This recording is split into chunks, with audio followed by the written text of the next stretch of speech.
छात्रों, online study में अगला टॉपिक है इसी में बिलियन में मैकेनिज्म ऑफ डी सॉल्यूशन, घुलन की क्रियाविधि।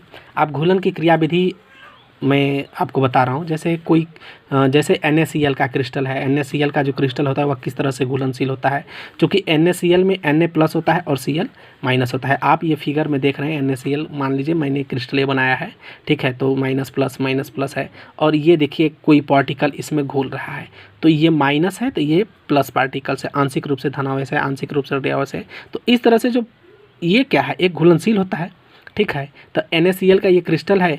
अब ये जो क्रिस्टल है यहाँ पर हमने लिखा है पोलर वाटर मॉलिक्यूल्स, ठीक है। तो पोलर मतलब ध्रुवीय होता है, ध्रुवीय वाटर जल का जो ध्रुवीय मॉलिक्यूल है, ठीक है, कण है, ध्रुवीय कण है। तो ये प्लस है तो ये देखो माइनस के साथ ये प्लस है, तो ये प्लस है तो माइनस के साथ ये माइनस, ये प्लस, ये ध्रुवीय कणों के साथ ये हमने एक फिगर में दिखाया है। तो इस तरह से ये कण क्या होते हैं, एक दूसरे से जुड़े होते हैं, ठीक है। अगले क्रम में हम आपको बता रहे हैं विलेयता सॉल्युबिलिटी। तो इसको एक बार आप टेक्स्ट बुक से देख लीजिएगा, जो समझ में नहीं आएगा वो पूछ सकते हैं। हम अगले टॉपिक में चल रहे हैं विलेयता सॉल्युबिलिटी। आप सॉल्युबिलिटी जानते हैं, अभी हमने बताया कि जो सैचुरेटेड होता है, तो this is saturated is called solubility. जो सैचुरेटेड विलयन होता है वही आपको विलेयता कहलाती है। लेकिन देखिए मैंने बता दिया सैचुरेटेड मतलब जिसका विलेय और विलाय के कण उतना ही घुले जितना उसको आवश्यकता है, इसके बाद घुलने के बाद फिर निश्चित मात्रा से आगे की ओर न जाए, ठीक है। तो यहाँ पे सॉल्युबिलिटी की बात कर रहे हैं। सॉल्युबिलिटी मतलब संतृप्त विलयन, ठीक है। देखिए परिभाषा क्या है, करा एक निश्चित ताप पर एक पदार्थ की किसी विलायक में विलेयता, करा एक निश्चित ताप पर एक पदार्थ की किसी विलायक में विलेयता। जैसे हमने चीनी और पानी को लिया, तो विलायक हमारा क्या हो गया, पानी, और विलेय क्या हो गया, चीनी। तो कह रहा किसी विलायक में विलेयता उस पदार्थ की वह अधिकतम मात्रा है जो उस ताप पर विलायक की एक निश्चित मात्रा में घुलकर एक संतृप्त विलयन का निर्माण करती है, ठीक है। जो संतृप्त विलयन का निर्माण करती है, सैचुरेटेड विलयन का निर्माण करती है, उसी को हम क्या कहते हैं, विलेयता कहते हैं। तो उम्मीद करते हैं कि विलेयता आपको अच्छी तरह से समझ में आ गया होगा, और नहीं भी समझ में आ रहा है तो एक दो बार इसको वीडियो को रिपीटेड करके देख लेंगे, आपको समझ में आ जाएगा। आइए अगला टॉपिक है कि एक ठोस की द्रव में विलेयता को प्रभावित करने वाले कारक। यदि कोई एक ठोस है तो उसमें द्रव को कैसे विलेयता प्रभावित करती है। तो प्रभावित करने के लिए कौन कौन प्रभावित करता है। नंबर 1, विलेय तथा विलायक की प्रकृति। विलेय और विलायक की नेचर क्या है, इस पर विशेष रूप से निर्भर करता है, सॉल्युबिलिटी को प्रभावित करता है, मतलब उस पर कैसे प्रभावित होगा, ठीक है। दूसरा ताप, कि ताप अत्यधिक है कि ताप कम है कि ताप न्यूनतम, मतलब ये इस पर भी निर्भर करता है। दो बातों पर मुख्य रूप से निर्भर करता है।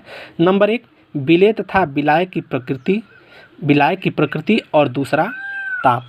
तीसरा टॉपिक है विलेयता वक्र। विलेयता वक्र जो है, आप विलेयता वक्र के बारे में पढ़े भी होंगे।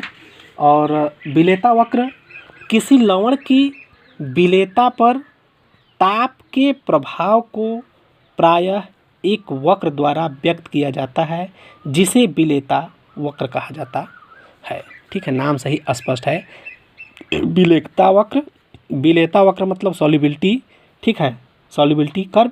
तो सॉल्युबिलिटी कर्व क्या होता है, सॉल्युबिलिटी कर्व उसे कहते हैं जैसे किसी साल्ट है, साल्ट की जो सॉल्युबिलिटी पर है और ताप के प्रभाव को, जो उस पर ताप उस पर इफेक्ट को, जो उसका प्रभाव को प्रायः एक वक्र द्वारा व्यक्त करते हैं, ठीक है। भाई ताप है तो एक वक्र द्वारा निरूपित करेंगे, तो ताप द्वारा जो एक वक्र द्वारा निरूपित किया करेंगे उसी को हम क्या कहेंगे, विलेयता वक्र कहेंगे। और जो विलेयता वक्र को प्रदर्शित करने का कारक है वह दो है, एक तो सतत विलेयता वक्र और दूसरा है असतत विलेयता वक्र। सतत जो विलेयता वक्र होता है, सतत मतलब होता है कॉन्टिन्यूअस सॉल्युबिलिटी कर्व, कोई ऐसे वर्ग जो कॉन्टिन्यूअस लगातार कॉन्टिन्यूअस सॉल्युबिलिटी, ठीक है, और वक्र को दर्शाता है। और दूसरा डिसकॉन्टिन्यूअस सॉल्युबिलिटी वक्र। सतत विलेयता वक्र यानी डिसकंटिन्यूअस सॉल्युबिलिटी वक्र किसे कहते हैं? कह रहा है जिस विलेयता वक्र में किसी प्रकार का तीक्ष्ण विच्छेद परिलक्षित नहीं होता है। ठीक है, तीक्ष्ण विच्छेद परिलक्षित नहीं होता है, उसे सतत विलेयता वक्र कहा जाता है। जैसे हमने यहाँ पे उदाहरण के तौर पे लिखा है NaCl, KCl, Na2, Na2 sodium nitrate, potassium nitrate, sodium nitrate और लवण यानी सोडियम क्लोराइड। ठीक है, तो ये सतत विलेयता वक्र को प्रदर्शित करती है। दूसरा आता है असतत विलेयता वक्र यानी डिसकंटिन्यूअस सॉल्युबिलिटी वक्र। ये वह वक्र है जिस विलेयता वक्र में एक अचानक दिशा परिलक्षित होता है। मतलब इसमें अचानक दिशा क्या होता है? परिलक्षित या परिवर्तित होता है। तो उसे क्या कहेंगे हम? असतत विलेयता वक्र कहेंगे। जैसे सोडियम सल्फेट